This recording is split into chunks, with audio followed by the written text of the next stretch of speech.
All right. Well, good morning, everyone. Thank you so much for joining us at our first quarterly E-Truck Workforce Development Advisory Committee meeting. We're excited to kick off our the year, and this is our very first one for the 2025 calendar year. I hope you all are doing well. I also do want to acknowledge, the devastating start we've had to uh, this year, particularly in LA County with the destructive fires that we've had, and hope that you and your families find yourselves safe, healthy, and doing well. All right, so with that, if we can move on to the next slide, please. Um, Again, we record all of our meetings and post them on the eTruck website, etruck.org, where you can find all of our quarterly meetings for all the various advisory committees that we facilitate for this project. And so we'll get started with team introductions in a moment, which will then provide some quick project and WDAC overview for new folks that we have joining us for the first time, which we're really excited about. And so we always take a moment in the very beginning to kind of just orient folks with a quick little project WDAC overview. Then we'll provide some overall project updates for you all on what's been happening. And then our main presentation, we'll turn it over to our partners over at CalStart for a workforce development job projection mapping tool presentation with a discussion to follow, some feedback questions that we have, and feedback we're looking for from you all. Next slide, please. All right, so with that, let's get started with introductions. I'm Giovanni Hernandez. I'm the Clean Mobility Program Manager uh, with Grid Alternatives of Greater Los Angeles. Um, I'll kick it off to my colleague Stella. Thank you, Giovanni, and thanks everyone for joining us today. We are having a hell of a time, as Giovanni said. January has came in and just really, wow, opened our eyes to a lot of things. And so we're so thankful that you're all here, that you're still supporting this effort.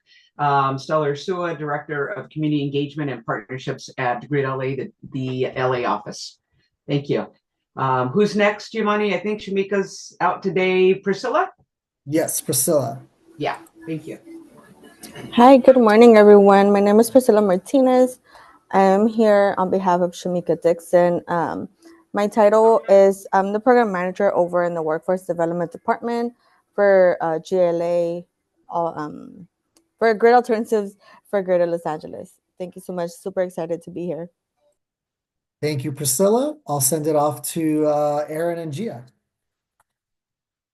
Thank you, Giovanni. My name is Erin Wimberly. I'm using she, her pronouns, and I'm the lead project manager for community and industry relations with CalStart.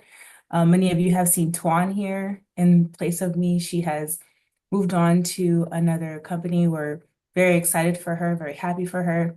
And so I'll just be doing my best to fill in for her. So I'm super happy to be here, and I'm really looking forward to everyone's feedback and just to learning from everyone. So I'll pass things over to Giovanna. Gia. Thank you, Erin. Giovanna Escamilla. I'm an associate project manager here at CalStart. And we're just so excited to have all of you here today to help us get some feedback on our workforce development tools.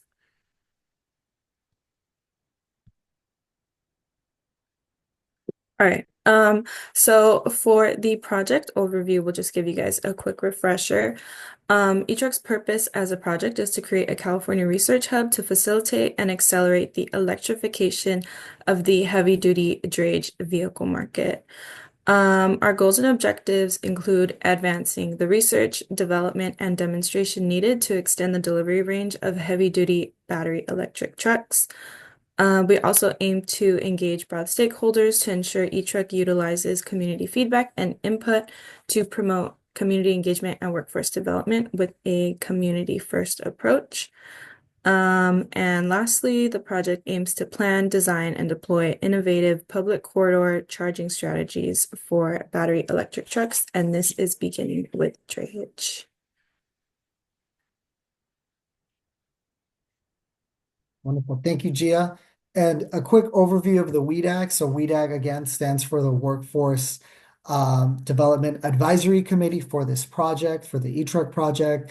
And so the goal of this project on the WDAC side of things is to ensure that pollution impacted, underserved, and tribal communities are involved in creating and guiding the initiative, and that these priority communities are involved and benefit from the larger clean energy transition, which includes, right, the heavy duty electrification and the jobs creation that comes with that. And so, as a result of this work that we're doing, the project is looking to come up with various recommendations for future curriculum and trainings, identifying gaps in this sector, upskilling that can take place as well in this sector, the identifying of future skill sets and other job opportunities in this sector that again disadvantaged communities that have been burdened by pollution from the good movements could benefit moving forward. And so the objective of this body, this WDAC that we put together, right, is to help inform the project decisions that we're making, recommendations that we're making, so that the stakeholders that have been a part of this project, that are doing work in these priority target communities, are involved in the decision making, and are providing again comment, feedback in every phase of this project. So yeah, with that, let's move it on to the next slide.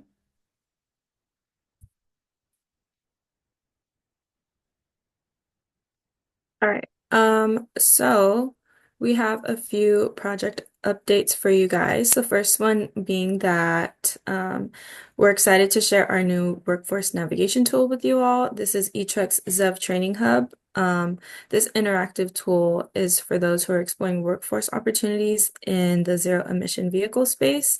It offers access to training programs, community colleges, certifications, and more. You can filter by cost. Actually, I'll show you guys. You can filter by cost, location, program length, and more. And yeah, this tool basically stemmed from eTruck's aims to connect job seekers with essential resources to further their education and pursue careers in California's growing ZEV job market. So just a quick overview of the tool. You can scroll down and choose one of our programs. And it'll take you to basically an inventory of 60 plus programs where you can explore and filter, and you'll get all the information you need on a program. So yeah, just super excited to finally launch this, and you can find it at etruck.org. But back to the other updates. Our next industry partner webinar series will be on April 9th of this year, and it's going to be on EV Site Planning 101. This is the last installment in our series, so make sure you don't miss it, and you'll be hearing more about this soon. For eTruck's Advanced Transportation Research Center, this is now open for Phase A testing at SCE's EV Charging Lab in Pomona, and it'll soon be open for MCS-capable testing in Q2 of this year. For the pilot demonstration sites, these sites in Ontario and Carson, California are expected to finish construction later this year. With our regional freight heat map, that's live on the eTruck website, and we're still working on incorporating an equity layer onto this heat map. But yeah, you can find out everything we're doing if you scan that QR code in the corner, and you can check us out on LinkedIn, Instagram, Twitter, and Facebook.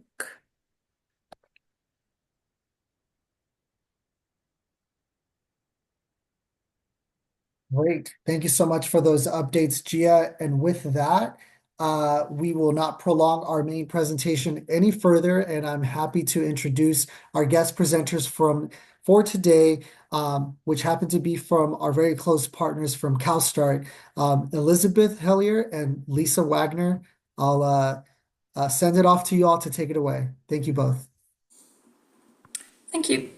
Hi, my name is Elizabeth Hellier. I'm the lead project manager on the Clean Fuels and Infrastructure team at CalStart, and I work primarily on the eTruck project on the infrastructure needs component of the project. So kind of understanding where charging sites are needed in California, and also understanding the needs from a fleet's perspective and understanding the technology maturity needed to get the charger power levels needed in California. I do want to pause here and just say that Gia has done some really excellent work here on the charging hub, the training hub that's now live, and I really encourage you to check it out. And we've been using all of the research that Gia has been doing to integrate into the tool that we will be presenting during this presentation. So again, thank you so much, Gia, for all your hard work. And I'll pass it on to Lisa, who's been doing excellent work on the outreach and methodology components of this tool. Thank you, Liz. Hi, my name is Lisa Wagner. Like Liz mentioned, I facilitate project outreach primarily for the eTruck project. So we are very excited to present our workforce development job projection mapping tool for you today. And with that, I can pass it back to Liz. Thanks, Lisa. All right. So we are calling this the Workforce Development Job Projection Mapping Tool. And so to give maybe the advisory committee a little context as to why the tool is needed and the purpose of this tool in the context of the workforce development efforts as part of the eTruck project. So this tool was born out of our team trying to address some of the questions that came out of this advisory committee, the WDAC, but also the CTAC, which is the Community Technical Advisory Committee.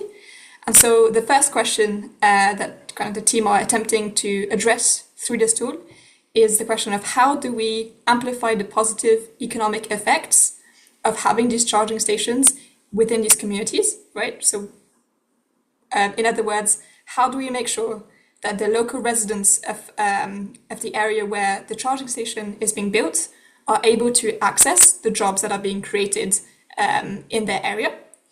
And so this brings us to kind of a larger question, which is how do we kind of get that information out there to these local areas in terms of what jobs are going to be needed in their area, what skills are needed in order to fulfill those jobs, and then what training is available in order to be able to fulfill those skills and have access to the jobs that are created through the charging stations for medium and heavy duty trucks in their area. So which brings us to, again, an overall question that we need to address in order to be able to provide this information, which is where are the current training programs available in California, which is kind of the research that GA has been doing, and where are future training needs going to be in California based on the kind of projected infrastructure needs between 2030 and 2040, and how do we kind of promote and help support filling those training gaps that we have identified through this tool. And so in a little bit more information maybe about how the tool is being developed, Lisa will be going into more detail on the methodology in the following slides, but to just keep it high level, we are using the data that we are creating through the eTruck caudal mapping efforts, which will be data showing where the number of chargers and kind of where charging infrastructure is needed in California to fulfill the needs by 2030, 2035, and 2040 in California. We are also using the methodology from the ICCT, which kind of converts and translates the number of chargers needed in California into how many jobs full-time workers are needed in those, and then in terms of different sectors, so and job categories, for example, how many electricians are needed, for example, planning, admin, all of these different job categories to fulfill the charging infrastructure needs in the state. And also kind of integrating as a map layer the existing ZEV training programs available in California based on the work that Gia has been developing.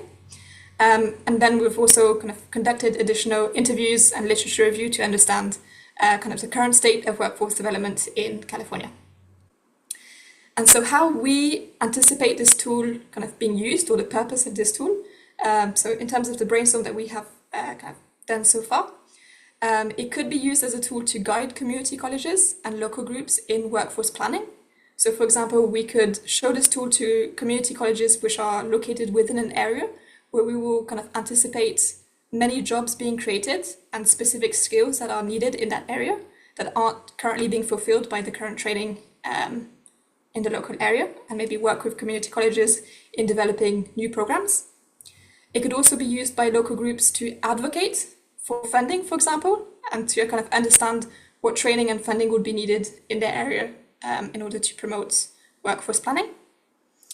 And then finally, it's also a way to provide data to highlight the benefits of medium and heavy duty charging deployments in the area, right? So it kind of gives tangible numbers of jobs created in the areas to be able to amplify those economic benefits. And with that, I'll pass it on to Lisa to give you more information on the methodology. Thank you, Liz. All right, so kind of the first step within our methodology is to project charging infrastructure demand, like Liz mentioned, using the eTruck corridor mapping work. To do this, we leverage GIS technology, which stands for Geographic Information Systems, to be able to map corridor-specific infrastructure needs across California, focusing on a 2030 to 2040 timeline. To ensure the accuracy of that, our analysis is going to integrate key factors such as truck volumes, modeled charging behavior, charger numbers, and charger types. So for instance, megawatt chargers, DC fast chargers, etc., which will help us determine energy consumption and infrastructure requirements.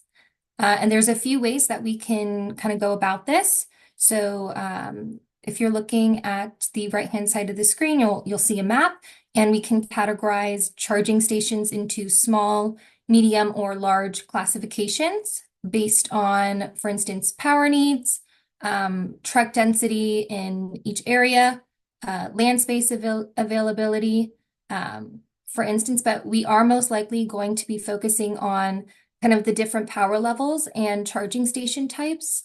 So depot charging and high power charging to be able to accurately portray the infrastructure needs for medium and heavy duty trucks. It is going to be more of a granular approach. So estimated a 2-mile radius. That is because we are hoping it will allow us to scale kind of charging infrastructure across different regions and provide us with insights into just the workforce development needed to support medium and heavy duty infrastructure growth.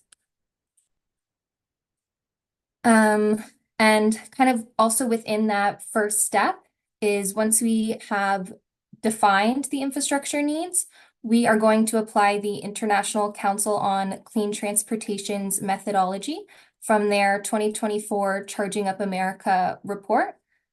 This methodology will allow us to estimate the number of full-time equivalent jobs per charging site, categorized into skills-based and office-based job categories. And we'll go a little bit into more detail on the next slide on that. But our second step to this methodology is identifying where current training opportunities are and anticipating where they will be in the future. So to do that, we are going to overlay our existing database of zero-emission vehicle training programs across California alongside the job projection heat map to identify, regions that really need those workforce development programs. So with that, I know that's kind of a lot, so I can pause for questions. If not, we can go a little bit more into the ICCT.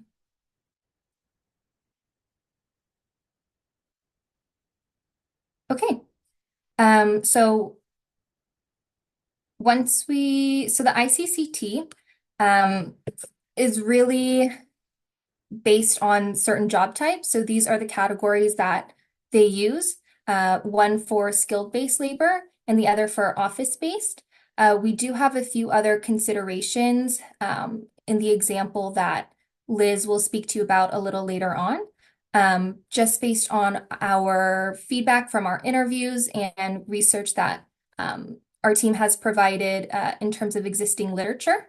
But you can see, for instance, that per the job categories, there are projected number of full-time worker equivalents per charger level, and what those numbers are projected to be.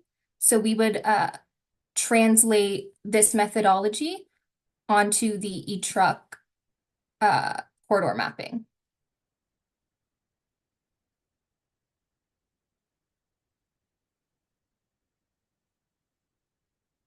Thank you, Gia.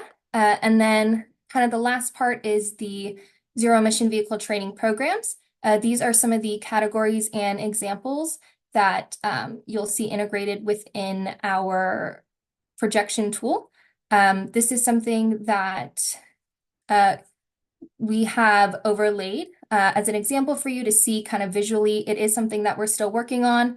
So we're very excited to integrate the program that just launched. But I do want to show you some visualizations for that. So if you could just move on to the next slide, and I'll pass it to Liz to explain a little bit more about the visualization. Great, thank you, Lisa. All right, so what you are seeing on this slide is the outcome of the methodology.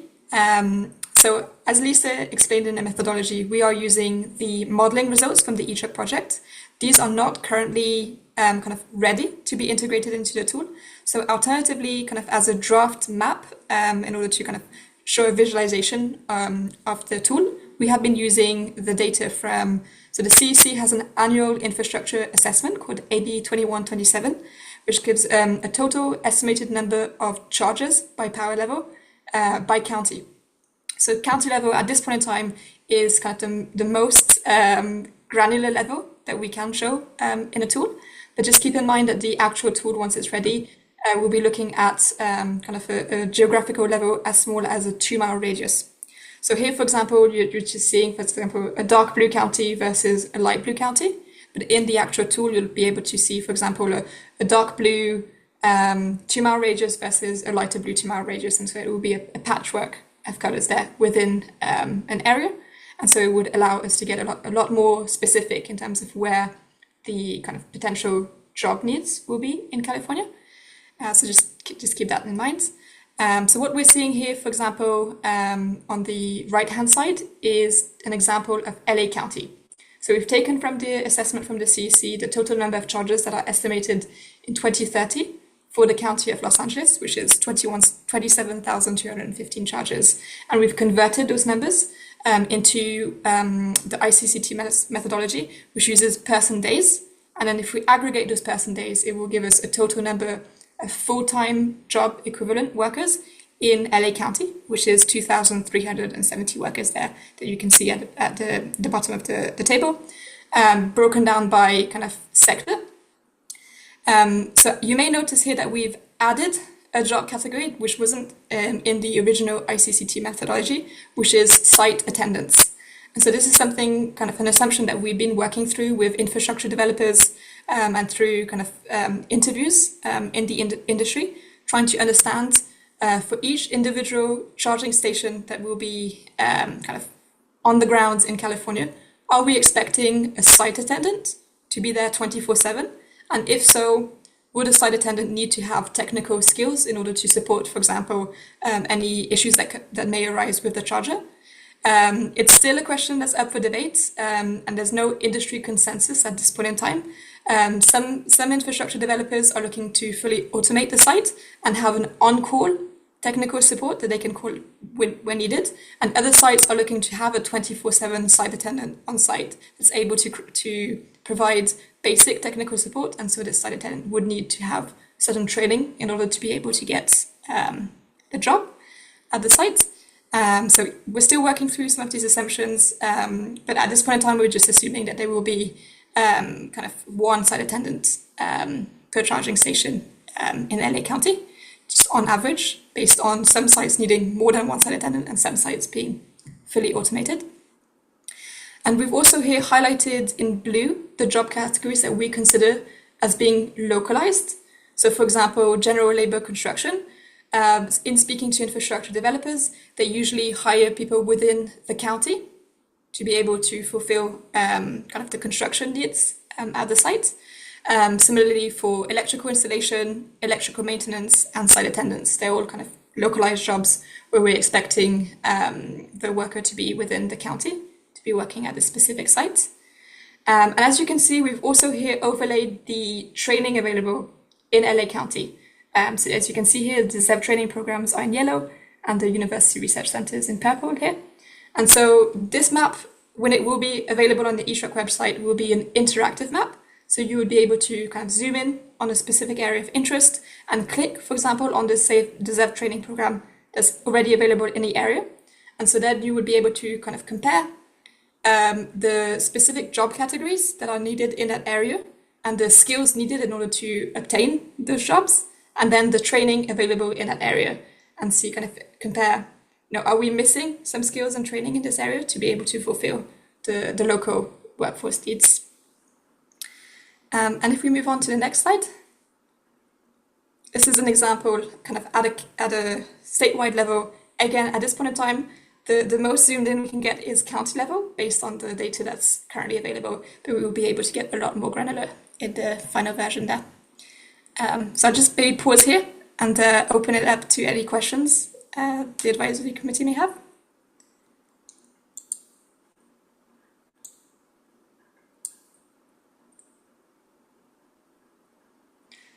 Maritza, I see a question here around adding high school pathway programs and adult schools. Maybe I'll pass that on to Gia, who's been working on kind of adding those training programs. Yeah, actually, that's a great idea. The high school pathway programs. I'll definitely look into it and make sure those get up on there.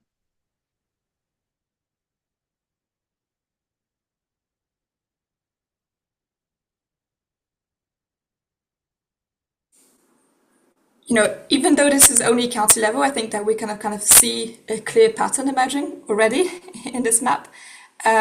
We see hubs, especially in kind of in cities, right? We see Los Angeles, San Diego, San Francisco, where we kind of see the training available. But we do see kind of high workforce needs, for example, in the Inland Empire, kind of a corridor emerging there, kind of connecting Southern California to the San Francisco, Sacramento area. Which currently does not have many training programs. So we can kind of already, even at this level, start seeing some gaps here in training needs. All right. If we move on to the next slide. So we have around 20 minutes here. We've prepared some discussion questions for the advisory committee so that we can kind of go through. We've got 3 questions here. But again, feel free to let us know any comments or questions that you may have on the tool, any kind of maybe additional resources that we could use to integrate into the tool. That would be extremely helpful. But with that, I can start with the first question, which is what opportunities exist to leverage this tool for policy decisions, workforce funding, and industry partnerships to strengthen job pipelines?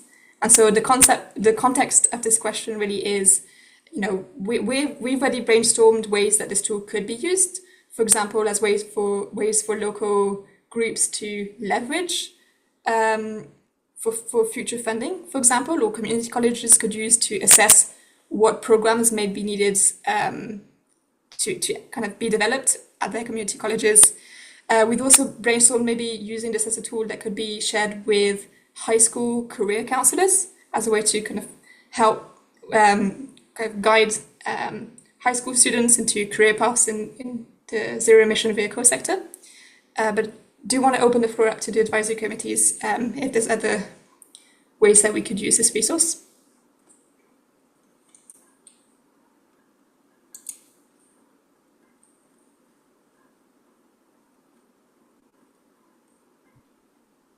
I just wanted to add something further for Brianna Martin from Zeem Solutions. I don't know if you're familiar with Zeem, but we have a depot out by LAX, a charging depot, and our next two depots are going to be on ports. So we've been wondering how or sort of I've been working through figuring out the port application for sort of the workforce development programming that we're already kind of doing in Southern California as we move into a Long Beach site. So I would be interested to know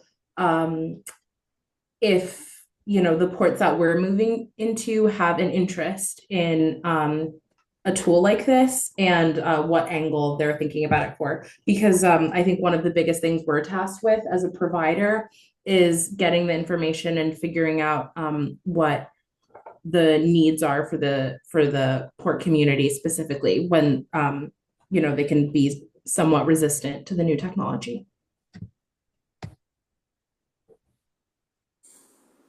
Excellent question. I believe Lila from the Port of Long Beach may be in this meeting. Correct me if I'm wrong. I'm just looking at the list here. No, maybe not. So we've been in conversations with the Port of Long Beach and also the Long Beach City College. So they have they've been working closely together and do have a kind of an assessment of workforce needs. So I would kind of direct you towards, she's called Lila Rao, and I'm happy to make the connection there if needed, Brianna. But that's a great question. How do we kind of link different sectors, for example, the ports, the airports, into the kind of workforce needs here, and kind of create those partnerships? Yeah, that would be really useful. I'd love to connect. And I wanted to clarify that I wasn't saying that the port is resistant to new technology. I was just saying that we want to partner with the workforce and we want to be an asset and a resource to them. And we first, as a provider, have to, prove ourselves in the labor community when we're entering the port. So I just wanted to add that.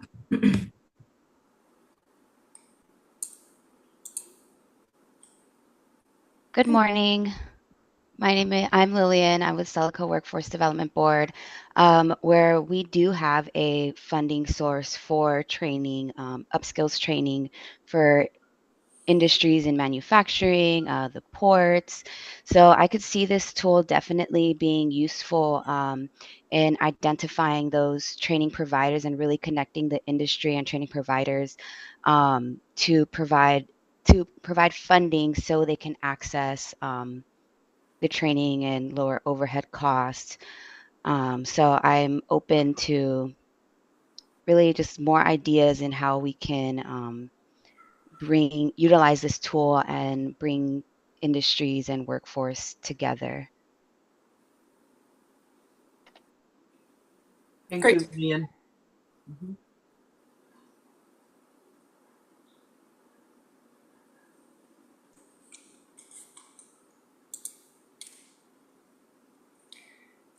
Maritza, I see you've shared a great resource for our team. Thank you.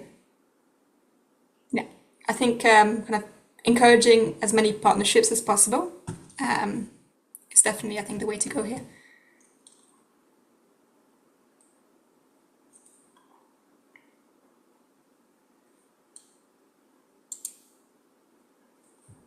I just want to add one more thing from the sort of provider perspective, which is that with change in California regulation, I feel like my company has sort of had to go back to the drawing board to reestablish why this is so important, not just for our customers, but also for the labor community. I think the regulatory changes have made it slightly a harder sell. And so I think that adds another barrier to the sort of workforce development aspect, is that we have to reaffirm that it's even important to be trained on these sorts of technology. Yeah, 100% on the same page there. I think emphasizing the economic benefits, right, and kind of the job creation aspect of these new technologies, I think is a universal language. So I think that's what we're kind of working on towards as well. Erin, I see your hand up.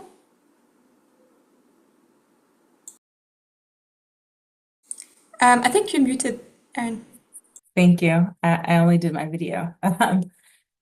Thank you, Liz. And Liz and Brianna, I really couldn't agree with you more. I think that job creation is a universal language. The more that we lean into workforce development, I think the more traction we'll get and the more support we'll get. But I was curious, we've got a lot of folks with a lot of resources here in this group. Is there a way or a pathway for folks to say, hey, there's this training program that I know of that's not listed on here? Is there a way for them to share that with this group so that it can get added to the map?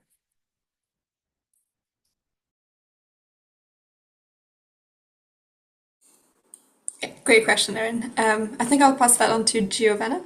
Yeah, definitely you can email me. I'll put my email in the chat. Or also we have Giovanni's email at the end, but yeah, just send me an email. It'll be in the chat right now. Awesome. Thank you.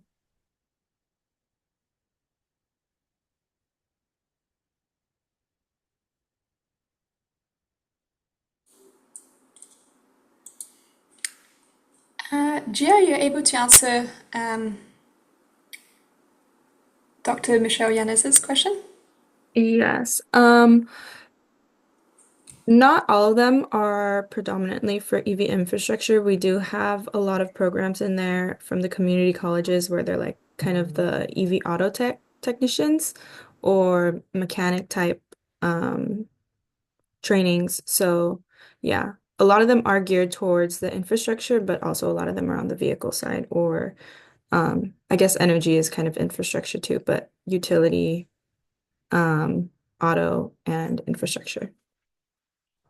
And Giovanna, if I can add, this is Stella. Dr. Yanez, we started this list about 2.5 years ago, and so it continues to grow.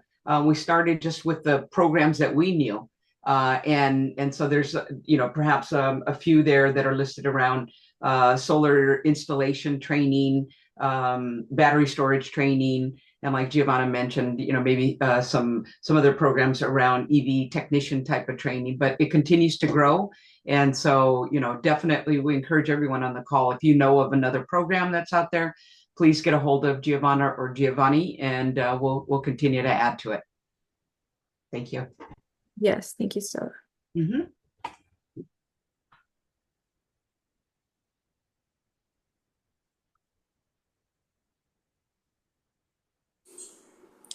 All right, maybe we can move on to the second discussion question, which is how can we ensure that workforce development efforts remain equitable, benefiting disadvantaged communities where infrastructure is being deployed? Which kind of brings us back to the overall goal of the workforce development efforts as part of the eTruck project, which is to kind of promote making sure that the underserved communities, right, disadvantaged communities and tribal communities are kind of benefiting from this infrastructure being built in California. So this is one of the overall goals of this tool as well, is to make sure that workforce development efforts remain equitable. And so if there's any resources or comments on this specific topic, we'd be glad to hear from it. For example, how do we promote workforce development, needs to, for example, these disadvantaged communities? Are there specific groups that we should, that should be targeted for these workforce development training opportunities that may not have had these opportunities in the past? Opening up the floor up to the advisory committee.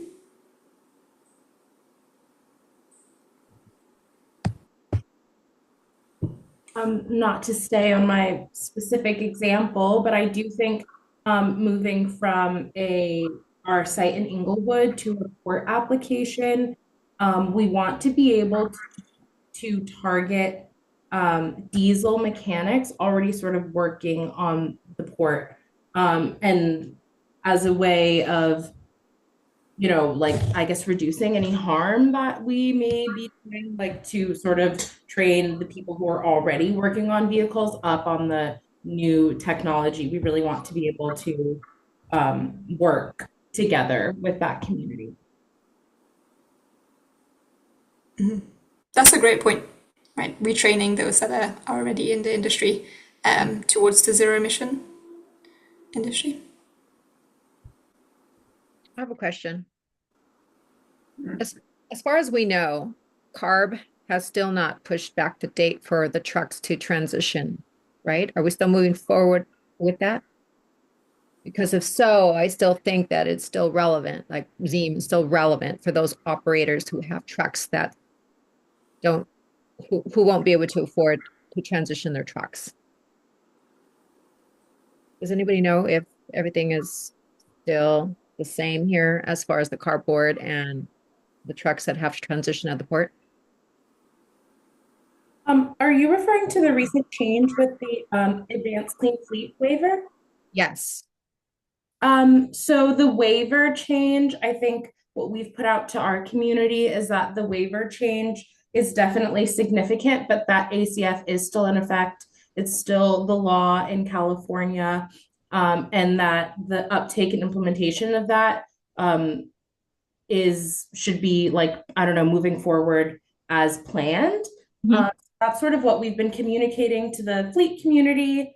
It definitely adds an additional barrier. That's kind of what I was talking about having to sort of reaffirm the cell is that, a year ago, it was like state regulation, federal regulation was all pushing for this thing that we were really supporting.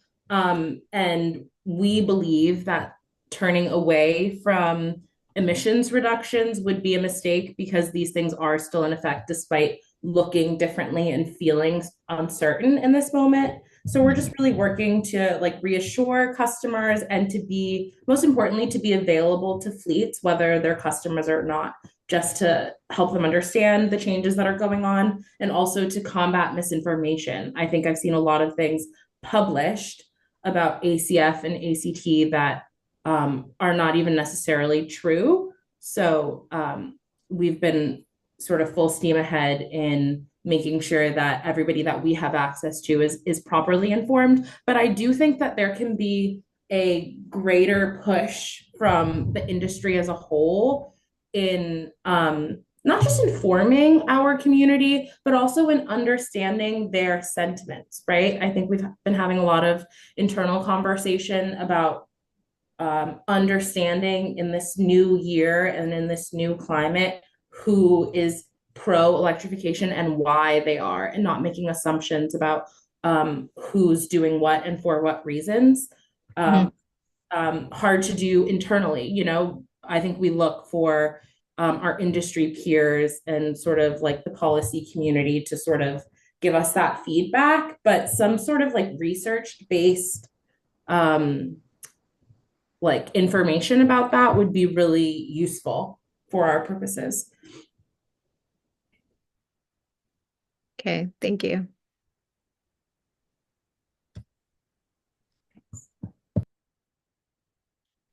The question about remaining equitable. I mean, I know from grid and training happen, how grid does training and others, it probably goes without saying, but making sure that, and I'm David with Conservation Corps Long Beach, 18 to 26-year-olds job training in conservation related fields. Just making sure that that time is paid and those are paid training pathways and leveraging different funding sources to be able to do that. And also just working with, in addition, I saw, WIBs were mentioned, but just CBOs in general that are really entrenched in the community. It's not just us, there are lots of others, right, that have been working with the populations that we're talking about here that we want to make sure are not being excluded or being indirectly excluded by the way the workforce development efforts move forward. So those would be my suggestions. I like to suggest that we still talk about the Olympics because I know that we want to showcase our alternative fuel buses and trucks, and then they'll be transporting everybody around in those smaller wave or those gems, which is like golf carts. But I mean, there's still reasons, and I would say pressure to for these technologies and this workforce.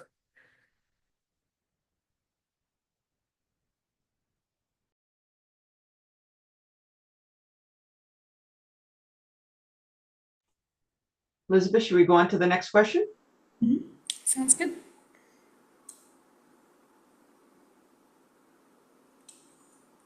All right, this is our final question for the advisory committee, which is what are the biggest barriers preventing workforce training programs from aligning with medium and heavy duty charging infrastructure job needs, and how can this tool help address them? So I think we've already mentioned one of the barriers being the ACF waiver. So if there's any kind of other kind of barriers that we should be kind of addressing or anticipating, and how could this tool kind of help address those barriers, I think would be extremely helpful for our team to kind of be informed on. And I can give an example here of a barrier that we've identified being all of the different charger types, right? And kind of different training needed by charger brands, and how do we kind of consolidate the training, and how do we make sure that the training is kind of constantly updated and being able to upskill the workers there on kind of new technologies that are emerging in the sector. One of them being kind of megawatt level charging systems, right? Kind of high power chargers. What are the needs there, and how can we make sure that the workforce is kind of kept up to date with the new technologies?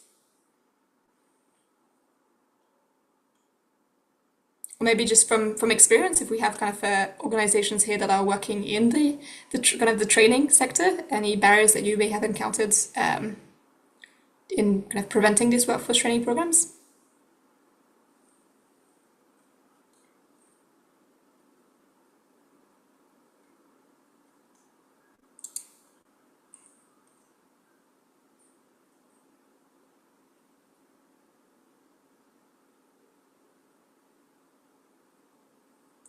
I'd like to say also, as always, for workforce people, where are the jobs?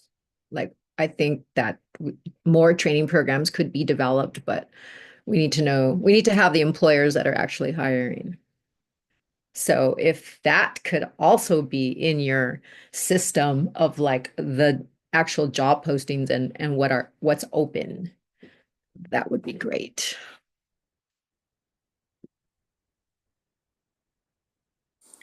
Gia, I'm passing this over to you. Is there kind of plans of creating a job board as part of the eTrack project? Yes, definitely. It's something that we really hope to incorporate. So yeah, thank you for your feedback. Just a general barrier that I feel like I face in workforce development. When trying to offer funding, private sector views it as just the government trying to dive into their company. So just trying to really make it digestible for the company and to let them know that we are a resource and we're not the government trying to get into your business, and just really, yeah, just trying to make it as easy as possible, streamline the process, so they can access these resources.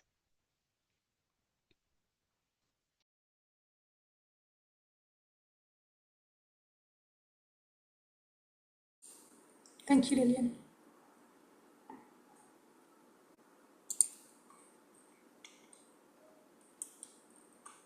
And thank you, Maritza, for the resources that you're sharing here. This is very helpful. Elizabeth, I was just thinking about what Dr. Yanez said, biggest barriers preventing workforce training programs from aligning.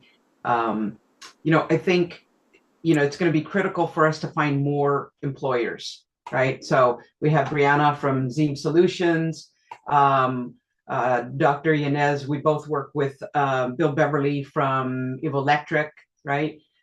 There's probably a handful of other employers located, especially Southern California near the ports. So we're going to have to continue to identify those organizations that could potentially have jobs opening up. So, for us, we have to make sure that we're reaching out to folks.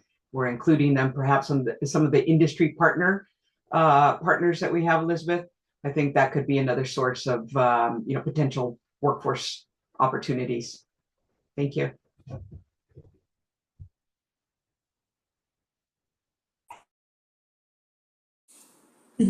Definitely. Thank you, Stella. And I think we are at time for the discussion portion of this meeting, so I'll pass it back on to, I believe, Gio or Giovanni. Yes, thank you so much, Liz and Lisa, for the wonderful presentation and all your hard work on this tool. Gia as well for everything she's put together with the revamp of the job training tool on our webpage as well. That is all very interconnected here. And so we're really excited to continue to add and improve, right? All of these tools and data sets for this project. And thank you everyone for all the wonderful resources that have been provided, the questions, the feedback, comments that we received. Super helpful and you know we go back to the recordings of these meetings and really take in this input and make sure that we're incorporating them into all of our next steps. So rest assured that we will be really digging in and incorporating a lot of your feedback and great suggestions. All right, so with that, I do want to mention that we don't have a current date. As you can see, our next quarterly meeting, the second one for this year, is still to be determined in terms of date and time and location, because there's going to be something different this time around. So I wanted to provide just a quick bit of context and information on this. But you will be hearing from us soon on announcing this once our teams figure it out. But as many of you know, for over 2.5 years now, we've been meeting quarterly, all virtually here on Zoom. And our team has discussed for some time now for this planning phase in which we're in for this grant. We're just in phase one. To at least do one meeting where we can get folks together in person.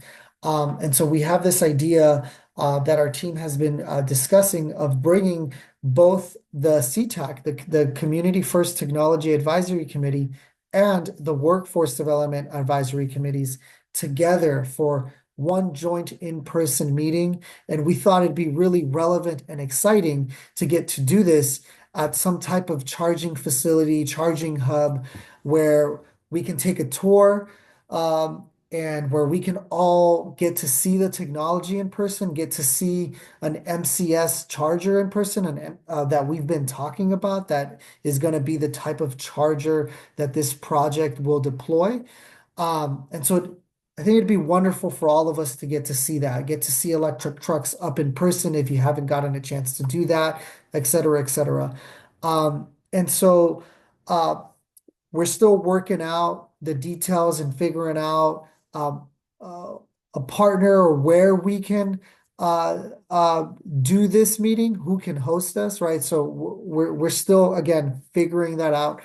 But we hope to land on a decision real soon to give you all much advance notice for planning purposes, so that we can get as many of our CTAC and WDAC members out in person at least one time. And so we're looking to do this one time in-person joint meeting in quarter 2.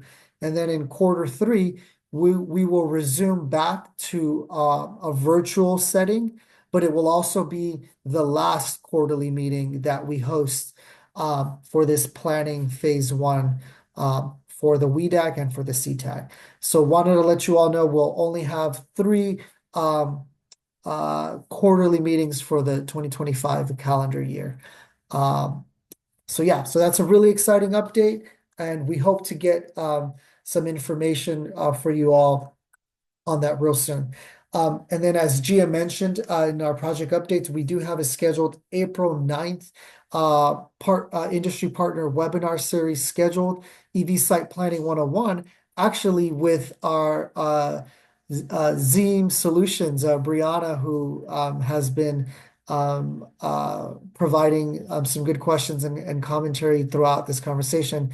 will actually be joining us and be a guest presenter for us. So we're really excited for Brianna's and Zeem Solutions industry partner webinar series presentation coming up on April 9th. And so we'll send out some announcements and calendar invites on that shortly.